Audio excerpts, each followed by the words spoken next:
Zwifters love a bit of DIY modification. Here's one of my projects. It's a fork stand designed to save a bit of space by dispensing with the front wheel. Knocked up in traditional fashion on the back of an envelope and taken down to a local metal fabricators who obliged. But it's not the front of the bike we're interested in today, it's the back.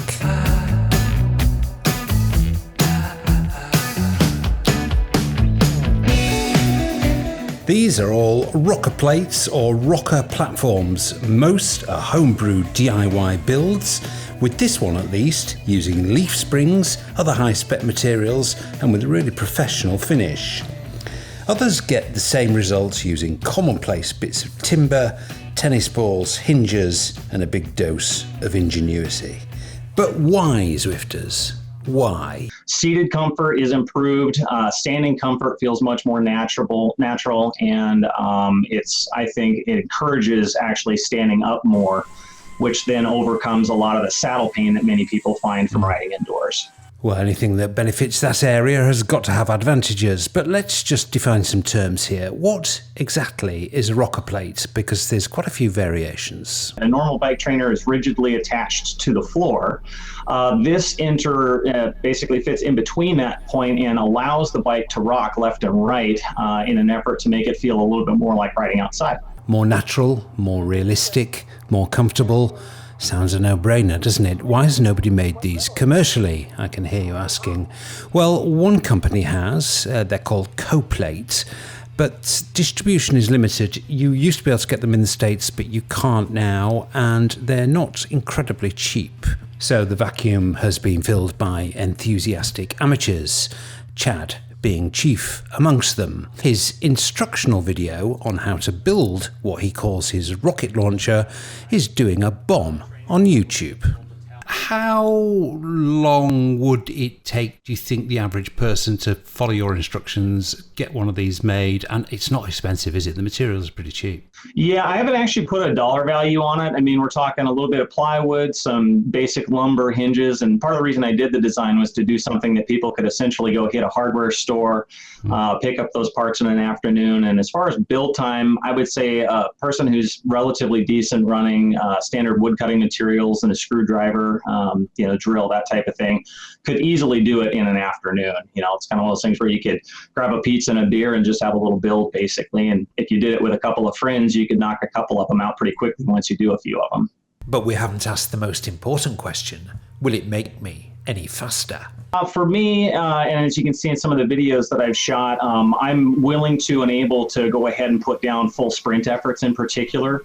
I have no problem basically trying to match my efforts from outside, which is commonly not recommended for a normal rigid trainer position because you're fixed in there and you can potentially add extra stress to the frame that it's not meant to see.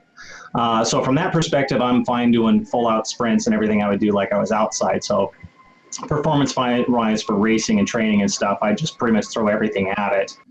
And generally, other performance stuff, I think climbing out of the saddle, again, being more natural. So whenever you're doing that kind of effort, climbing a hill or other type of standing effort, I just think it's much more realistic and natural to do it that way. It may be a subconscious, but there is a kind of psychological barrier on a trainer, isn't there? That you are conscious of the rigidity and the slightly fixed nature of the position and the very fixed nature of the position of the bike in the trainer. And even if you don't think about it, I think it does psychologically, subconsciously hold you back at times. I would tend to agree with that. I mean, for me, it's just awkward.